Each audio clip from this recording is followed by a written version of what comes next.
ఇది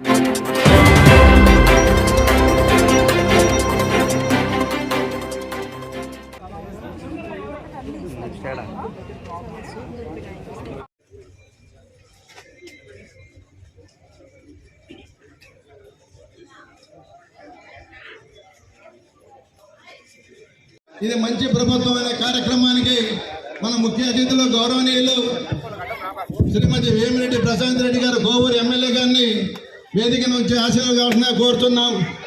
అలాగే సీనియర్ నాయకులు ఎర్రంరెడ్డి గోవర్ధన్ రెడ్డి గారిని, శివరామకృష్ణారెడ్డి గారిని, భక్తుల హరికృష్ణ గారు, నెల్లూరు ప్రభాకర్ రెడ్డి గారు, మున్సిపల్ చైర్పర్సన్ మోహన్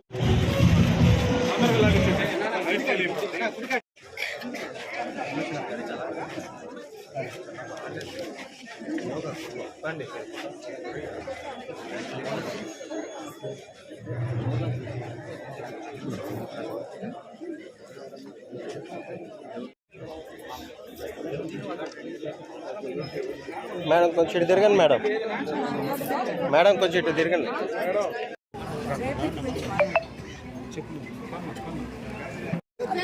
పోలా లోకేష్ మేడం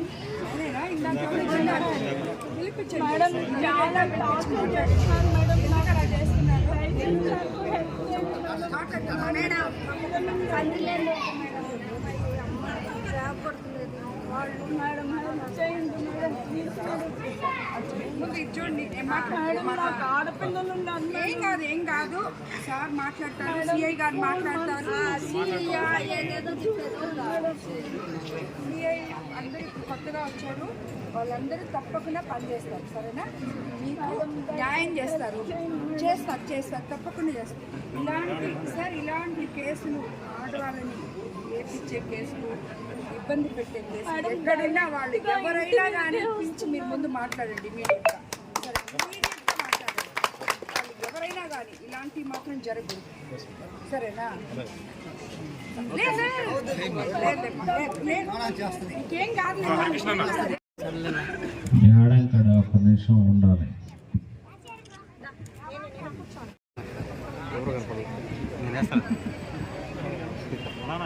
అదేనా ఇట్లాగనా? అది ఓకే.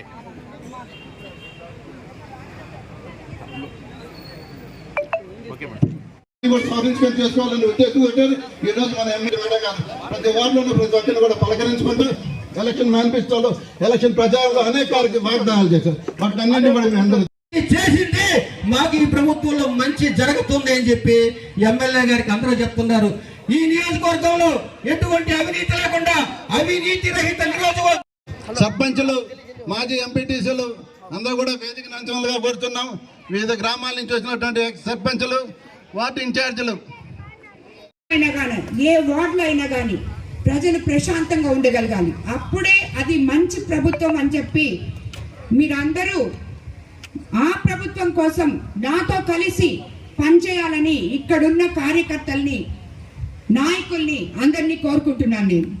ఎందుకంటే మీరందరూ కలిసి ఉంటే మన ఊర్లో మనకి ఏం కావాలో చేసుకోవచ్చు. నేను ఆల్రెడీ మీ అందరికీ చెప్పాను, అవినీతి రహిత కోవూరు నియోజకవర్గం, వివాద రహిత కోవూరు నియోజకవర్గం మీకు అందరికీ నేను 5 సంవత్సరాలు అయ్యే లోపల మీకు అంకితం చేస్తానని చెప్పి. అది నిజం కావాలంటే మీరందరూ నాతో కలిసి పనిచేయాలి. మీ అందరికీ, ఎందుకంటే నాకు తెలిసి ఈరోజు ఇక్కడ చాలామంది నాతో ఎలక్షన్ నుంచి ఇప్పటి వరకు కలిసి నడిచిన వాళ్ళు కాకుండా ఇంకా కొత్త వాళ్ళు కూడా మాతో కలిసి నడవడానికి వచ్చారు. కాబట్టి మీ అందరూ కూడా నా వాళ్ళే అని చెప్పి భావించి నేను మీకు ఈ మాట చెప్తున్నాను. ఎందుకంటే ఎక్కడ కూడా మీకు ఏ సమస్య ఉన్నా సరే, ఎప్పుడైనా సరే మీ నాయకుల దగ్గరికి వెళ్ళండి.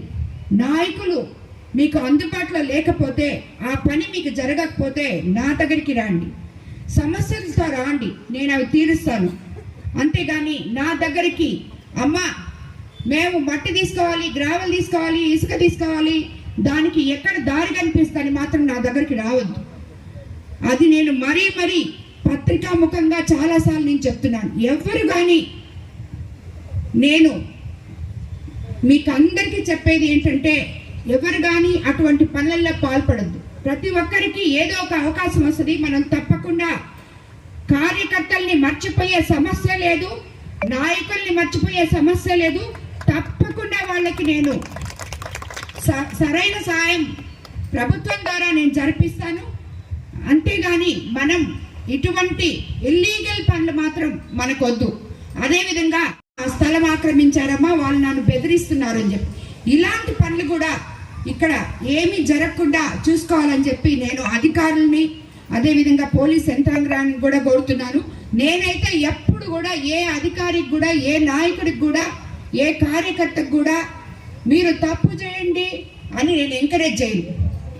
వాళ్ళు నా మీద చెప్పినా అది కరెక్ట్ కాదు. కాబట్టి మీరందరూ కూడా బుచ్చిరెడ్డిపాలెంలో అదేవిధంగా కోవూరు నియోజకవర్గంలో ప్రశాంతంగా ఉండాలని చెప్పి నేను కోరుకుంటున్నాను. ఇప్పుడు ఇదంతా కూడా మనము ఈ 100 రోజులు ఎంత ప్రశాంతంగా ఉన్నామో మీ అందరికీ తెలుసు. దానికి మన నాయకులు నారా చంద్రబాబు నాయుడు గారు ఎంత సమర్థమైన ముఖ్యమంత్రో మీకు అందరికీ తెలుసు. ఒకవైపు సంక్షేమము, ఒకవైపు అభివృద్ధి, సమపాలనలో మనకి ఇవ్వగల సమర్థవంతమైన నాయకులు. ఎంతో సంక్షోభం ఉన్నా కూడా, నిధులు లేకపోయినా కూడా మనం అధికారంలోకి రాగానే 1వ తేదీకంతా ఆయన చెప్పినట్టు 7,000 పెన్షన్ ఇచ్చారు. ఈ రోజుకి నెల 1వ తేదీ 4,000 పెన్షన్ అవ్వాతాతలకు ఇవ్వడం జరుగుతుంది.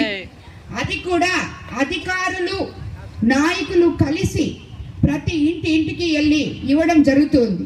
దానివల్ల ఏ ఊరికైతే నాయకులు వెళ్తున్నారో, అధికారులు వెళ్తున్నారో, అక్కడ ఆ కాలనీస్లో, ఆ ఊర్లో ఉన్న సమస్యలు మనకి ఈజీగా తెలుస్తున్నాయి.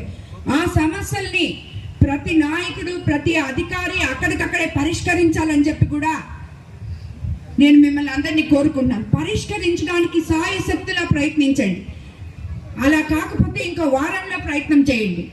కాబట్టి ఇటువంటి ముఖ్యమంత్రితో మనం కలిసి పని చేయడం అనేది నిజంగా మన అదృష్టంగా నేను భావిస్తున్నాను.